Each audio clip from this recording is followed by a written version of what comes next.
कथा का रसपान कर रहे हैं। ये परम सौभाग्य मेरे लिए भी और आप सभी के लिए तो है ही। और भगवान के द्वार पर जाओ तो एक ही निवेदन करो, मंदिर में बैठे रहते हो बाहर भी आया जाया करो, कि मंदिर में बैठे रहते हो बाहर भी आया जाया करो, मैं रोज तेरे दर पे आता हूं, कभी तुम भी मेरे घर आया जाया करो। तो ये विनती करनी चाहिए कि मेरा तो काम है कि तेरे द्वार पर हर रोज आना, भले ही मैं अपने स्वार्थ के लिए आता हूं, लेकिन कभी भगवान का भी तो स्वार्थ होना चाहिए थोड़ा बहुत भक्त के लिए। एक बार नारद जी, अब नारद जी किस नाम का उच्चारण करते हैं? नारायण नारायण। वो वीणा के तान छेड़े, वीणा हाथ में लियो, नारायण करते करते पूरे ब्रह्मांड में भ्रमण कर रहे हैं।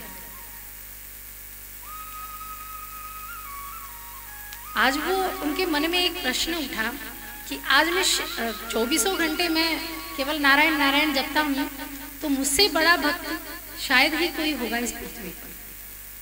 तो क्यों ना आज श्री हरि से मैं पूछूं, क्या मुझसे भी बड़ा कोई भक्त है, या भक्तों की श्रेणी में मैं ही सबसे बड़ा भक्त हूं? तो आज नारद जी गए श्री हरि विष्णु के, भगवान श्री हरि विष्णु को देखा तो वो ध्यान मग्न में थे।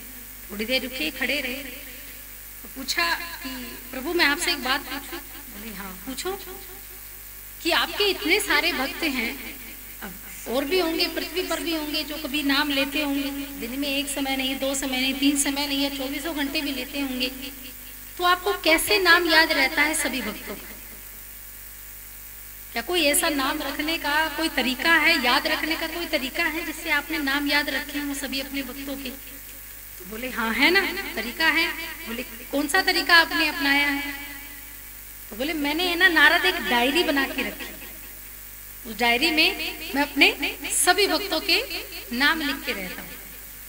अब जो ही भगवान ने कहा कि डायरी बनाकर रखी है, तो नारद जी के मन में ये हुआ कि अब डायरी देखने का मन तो करेगा, अब डायरी तो बाद में देखने का मन करेगा, पहले ये देखने का मन करेगा कि मेरा नाम कहाँ है,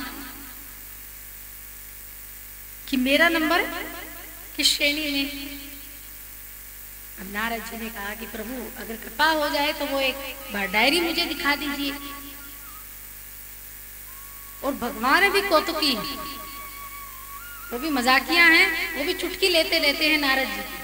उनको पता था कि नारद जी डायरी भक्त को देखने के लिए, वो अपने नाम देखने के लिए मांग रहे हैं। तो अच्छा डायरी देखनी? बोले हाँ डायरी देखनी।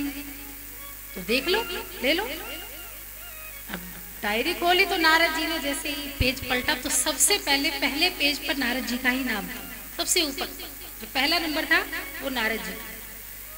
अब जब ये पता लग जाए कि मुझसे बड़ा भक्त कोई नहीं है, सभी पन्नों में 1000 या 100 पन्नों की जो डायरी होती है उसमें सबसे ऊपर मेरा नाम और पहले ही पेज पर, तो थोड़ा घमंड और अहंकार हो जाता है ना। तो ऐसे ही नारद जी को भी होगा कि मुझसे बड़ा भक्त इस संसार में कोई नहीं। वो छाती चौड़ी हो गई, डायरी को बंद किया और वहां से चले गए।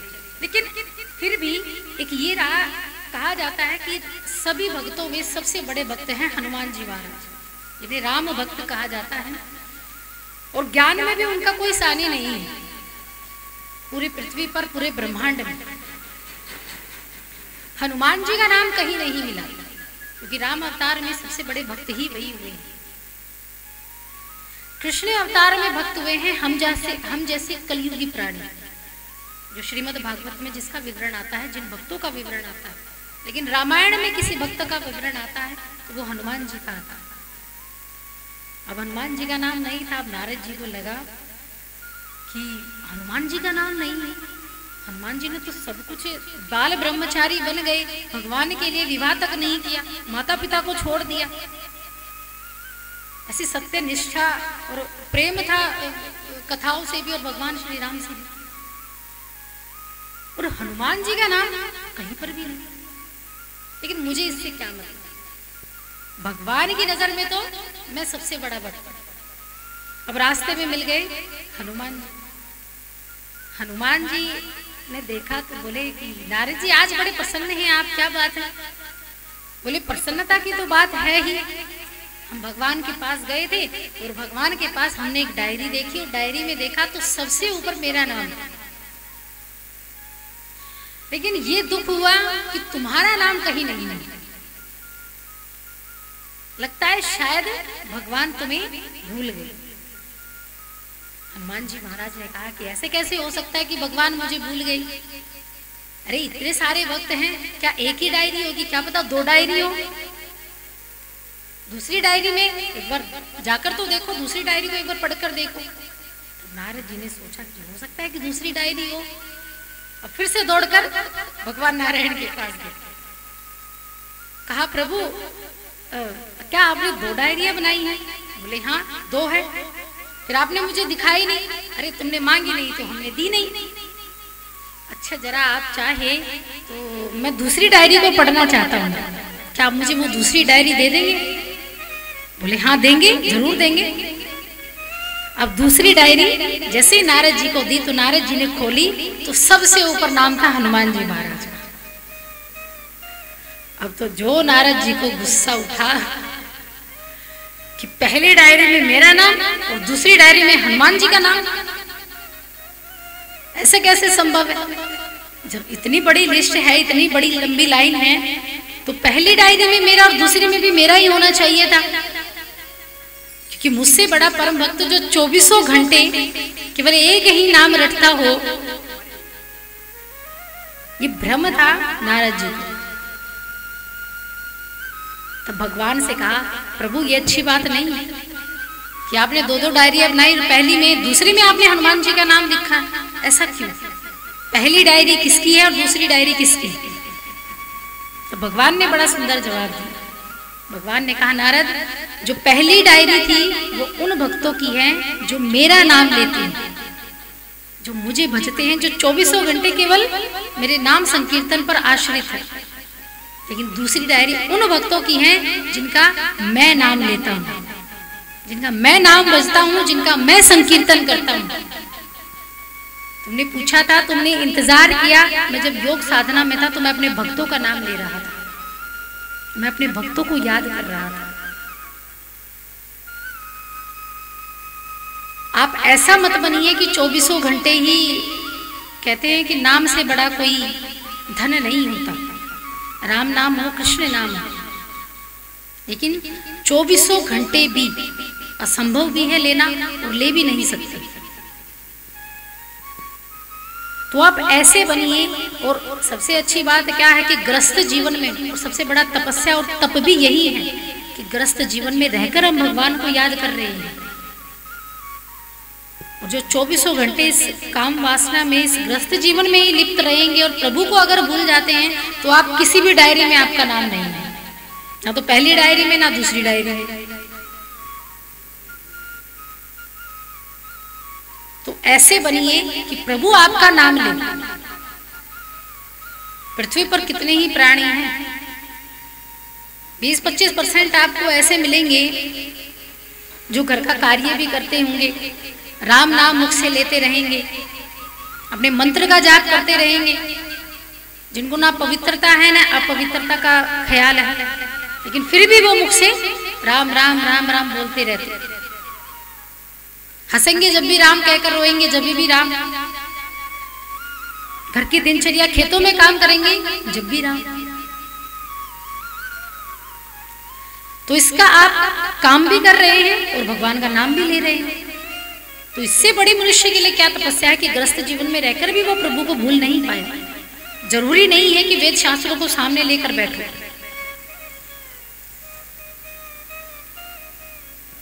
बस थोड़ी सी साधना ये करनी पड़ती है कि जहां किसी संत अगर मिल जाए, किसी संत के जीवन, अगर आपके जीवन में उसका आगमन हो जाए या गुरु आ जाए, तब तो राम नाम सफल है, अन्यथा वो राम नाम भी निरर्थक है, उसका कोई फल आपको प्राप्त नहीं होगा जब तक किसी संत ने आपको एक बीज मंत्र ना दिया हो। उसका प्रभाव तभी होता है। जब तक जीवन में गुरु ना आए, कोई रास्ता दिखाने वाला ना आए, कोई मार्ग दिखाने वाला ना आए, तब तक हर एक कार्य असफलता की ओर लेकर जाता है। सफलता आपको कभी भी हासिल नहीं होगी। अन्यथा जो आप पूजा पाठ करते हैं सुबह से लेकर शाम तक, सुबह भी आधा 1 घंटा लगाते होंगे, शाम को भी आधा 1 घंटा लगाते होंगे, ये पीड़ा भी दूर कर सकती है, लेकिन आपके शरीर के संताप को दूर नहीं कर सकती। ये कलयुग के संताप को दूर नहीं कर सकती। ये जब दूर होगा जब आपको एक गुरु मंत्र मिल जाएगा और आपके घर सुख समृद्धि भी जब ही आती है जब कोई गुरु आपके कानों में भगवान का नाम सौंप दे कि निरंतर इसका जाप करो, आपको अन्यथा और करने की आवश्यकता ही नहीं। बस वो एक लाइन का मंत्र है, या 16 अक्षर का मंत्र हो या 12 अक्षर मंत्र हो। इसलिए कहते हैं कि जीवन में गुरु बनाने आवश्यक है और श्रद्धा होनी चाहिए एक भक्त में, एक शिष्य में। और जब ये प्रक्रिया हम अपना लेते हैं तो भगवान की दूसरी वाली डायरी में हम अपना नाम अंकित कर लेते हैं, तब भगवान हमारा नाम लेते हैं। अब नारद जी क्या करते थे? 24 घंटे ना खाना बनाना, ना कुछ काम करना। उनका कोई काम था ना खेत का काम करना, ना घर का काम करना, ना बाजार जाना, ना सब्जी लाना। उनको कुछ काम ही नहीं था, बस 24 घंटे या तो घी में आग डालने का काम था या दोनों के बीच लड़ाई झगड़ा करवाना। किसी देवता के पास चले गए, असुर के पास चले गए, देवताओं के पास चले गए, तो दोनों के बीच में ऐसी ऐसी बातें करते कि वो लड़ाई छिड़ जाए।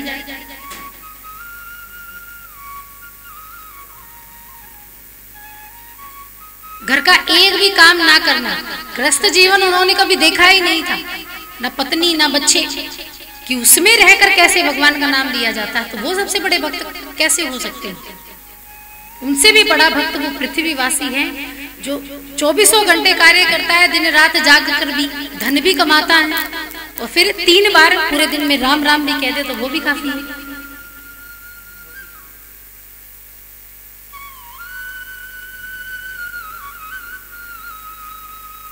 और हमारे पास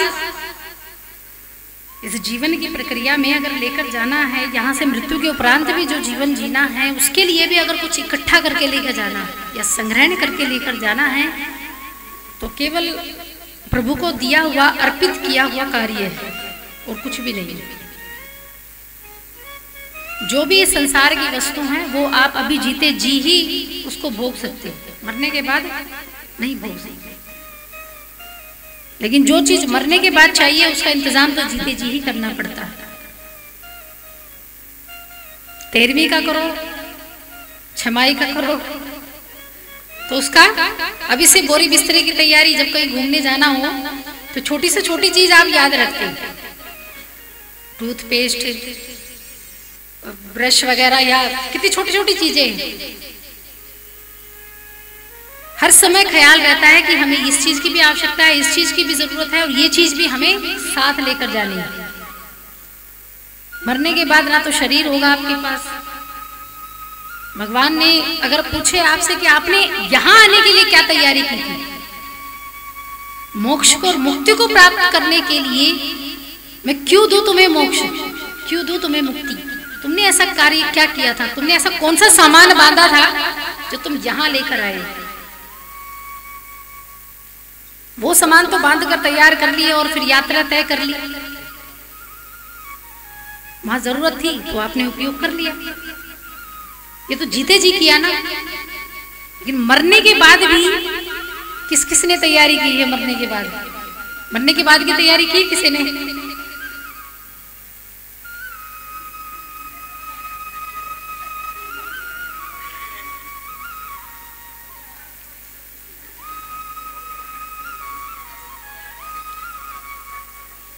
जीते जी याद नहीं है? क्या याद नहीं? कुछ याद नहीं। अच्छा, खाना नहीं खाते आप, पानी नहीं पीते, धन नहीं कमाते, बच्चों को नहीं पालते, बच्चों को पैदा नहीं करते,